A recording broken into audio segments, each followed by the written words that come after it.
Hello, আসসালামু আলাইকুম। আজকে আমি লিপস্টিক দিয়ে শুরু করব না। প্রথমত আমি চুলটা খোপা করে নিছি, দুইটা ঘোড়ার ল্যাঞ্জা বানাইছি।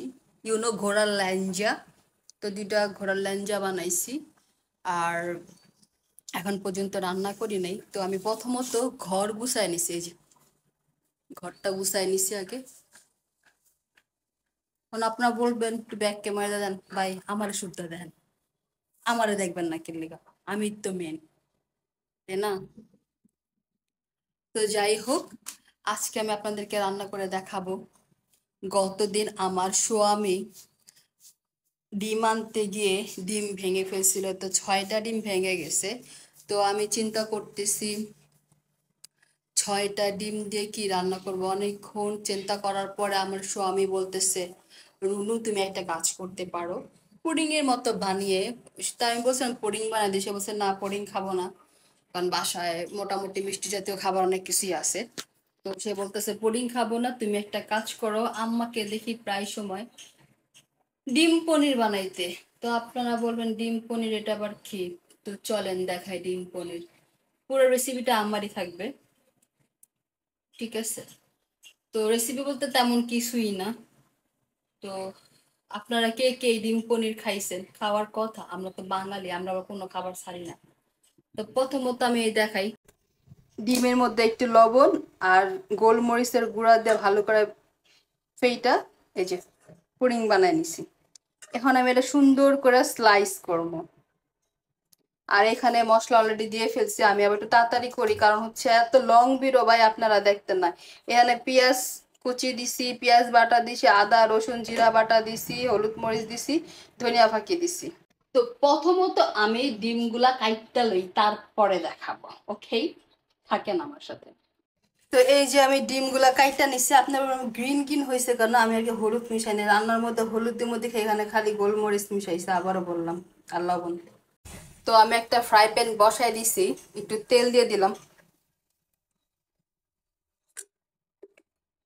ভুন্না দিয়ে দিলাম চরকির মতো, দিয়ে দেবো এটার মধ্যে একটু লবণ, কারণ লবণটা যাতে আর ডিমটা না ছিটে। তো দিয়েছি একটু হলুদের গুঁড়া, আর এই যে ডিমের চালগুলো দিয়ে দেবো।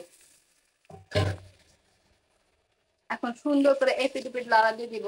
একটু হলুদ দিলাম কারণ যেন ডিমটা একটু হলুদ হলুদ দেখা যায়, লাইক মাছ ভাজার মতো। এখন ডিমটা আমি ভালো করে একটু ভেজে নিব লাল লাল করে। আমি ওই প্রথম খামো ডিমের পনির। আপনার কি আগে খাইছেন? অবশ্যই খাইছেন, রেসিপি দেখলে বুঝবেন যে আপনারাও খাইছেন। এই যে এক চুলায় ভাজতাছি, আর এক চুলায় তরকারি কষাইতেছি। এটাকে আমি বলি শর্টকাট রান্না। আমার একটু আবার চা খাওয়ার ইচ্ছা জাগছে দুপুর। তো এরকম চা খাওয়ার ইচ্ছা কার কার হয় রান্না করার সময়? আমার সব সময় করে না, মাঝে মাঝে করে, কারণ আমি আবার রান্না করার সময় সহজে কোনো কিছু খাই না। মানে এটা আমার একটা অভ্যাস, আমি একবার রান্না শেষ করে তারপরে খাই। যেহেতু এটা ডিম তরকারি, সেই ক্ষেত্রে পেরেশানি নেই। নর্মালি তো আমি একদম রান্না শেষ করে তারপরে যা খাওয়ার খাই, কারণ মাঝে মাঝে একটু লবণ দেখতে হয়, কারণ মুখে যদি আরেকটা স্বাদ থাকে তখন আর তরকারি স্বাদটা বোঝা যায় না, এটা আমার কাছে মনে হয়। আবার মাঝে মাঝে দেখিও না, বাট এত মজা হয়। তো আপনারা ভাইবেন না শুধু এই ডিম পনিরই রান্না করতেছি। গতদিন আমার বাসায় গেস্ট আসছিল, তো আমি অনেকগুলা গরুর মাংস রান্না করছিলাম, গরুর মাংস রয়ে গেছে, ওইটা এটা দিয়ে আজকে চালাই দিব। তার মধ্যে পড়তেছে আজকে বৃষ্টি। বৃষ্টির দিনে আবার না আমার কাছে মাছ খাইতে মজা লাগে না। আপনার কাছে মজা লাগে মাছ খাইতে? আমার কাছে মজা লাগে না। আমি চা দিয়ে এই কেক খাবো। আমার বাসায় যে গেস্ট আসছিল তারা এই 2 বক্স কেক নিয়ে আসছে, এইগুলা দিয়ে এখন চাকবো। আপনারা তো বলবেন দুপুরে রান্না করতেছে বেরিয়ে এখন, তাইলে আবার ভাত খাবো কখন? আমি ভাত একটু দেরি করেই খাই, কারণ রাতে এরকম ভাত খাই না, তো যার জন্য আর কি একটু দুপুরের দিকে হালকা পাতলা নাস্তা খাই।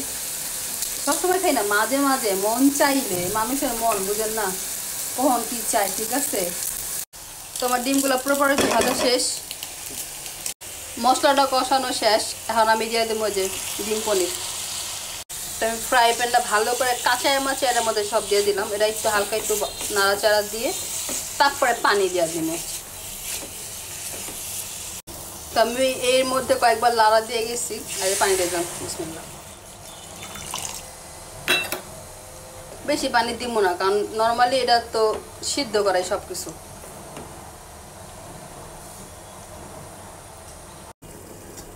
তো দেখেন ডিমগুলা কীরকম ফুইলা উঠছে আর কি, পনিরগুলা।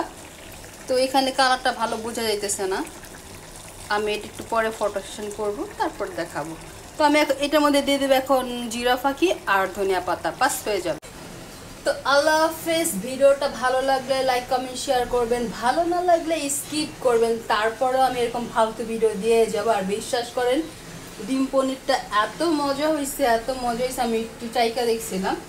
এখন আমি বসে বসে চা খাবো আর বসে বসে বৃষ্টি দেখবো। তো ফিয়ামানিল্লাহ সবাইকে। আর সবাই আপনার বলবেন কী ব্যাপার, বেরিয়ে গোসল হলো না কে? ভাই আমি গোসল করব, তবে এখন না, আরও 1-2 ঘন্টা পরে। এখন পর্যন্ত সময় হয়নি গোসল করার। তো ভালো থাকবেন সবাই, আল্লাহ হাফেজ।